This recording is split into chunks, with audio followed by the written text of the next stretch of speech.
پیغمبر پڑھ کر سناتے تھے. یا اللہ. حضرت جابر بن عبداللہ بخاری میں کہتے ہیں پیغمبر نے ہمیں استخارہ سمجھایا. کان یعلمنا الاستخارۃ فی الامور کما یعلمنا سورۃ من القرآن. حضرت ہمیں استخارہ تعلیم کرتے تھے کہ جب بھی تمہیں تکلیف ہو، پریشان ہو اور تم سے کوئی دو ٹوک بات بنتی نہیں اور اللہ سے خیر طلب کرو، 2 رکعت پڑھو، استخارے کی دعا ہوا. یہ تو صاف ستھری بات ہے. اب استخارے کی دکانیں نکل گئی، پیران طریقت نے اڈے قائم کیے، پمفلٹ شائع کیے.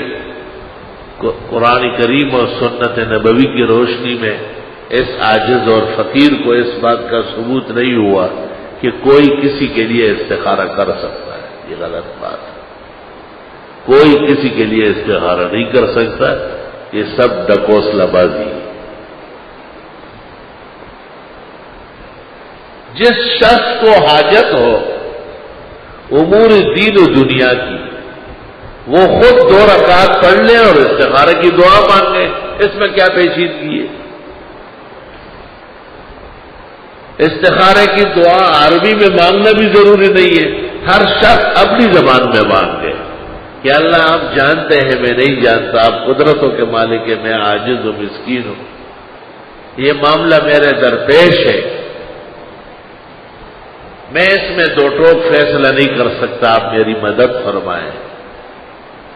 اگر اس میں میری کوئی خیر ہے اب کے یا پھر کبھی آسان فرمائے، اور اگر اس میں شر ہے اب یا آئندہ تو مجھے اس سے منع کر لے اور یہ کام مجھ سے موڑ دے. ایک استخارہ یہ ہے. دوسرا استخارہ یہ کہ آپ کہیں اللہم خیر ہو واختر ہو، اللہ اسی میں خیر ڈالے اور یہی دے مجھے.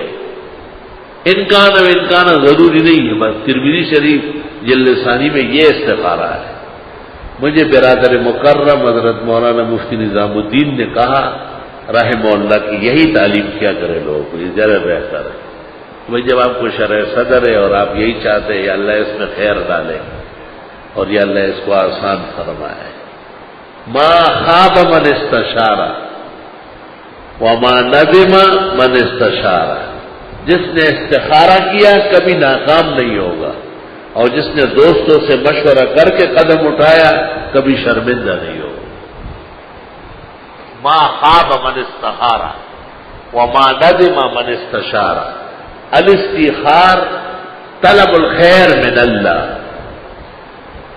بعض لوگ سمجھتے اللہ تعالیٰ سے مشورہ کرنا. استخار کا معنی تو مشورہ نہیں ہے.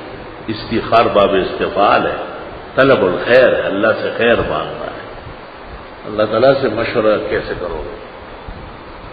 غلط توجیہات کی جا رہی ہے.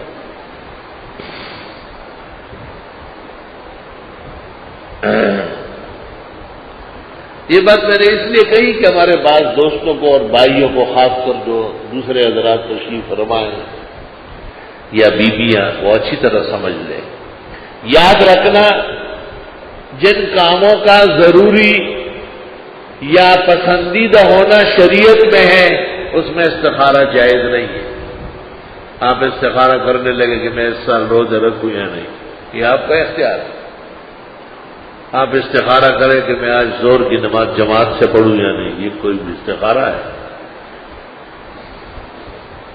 یا جن کاموں کا غلط ہونا، ناجائز ہونا یا مکروہ ہونا شریعت سے ثابت ہو اس میں بھی استخارہ ناجائز ہے.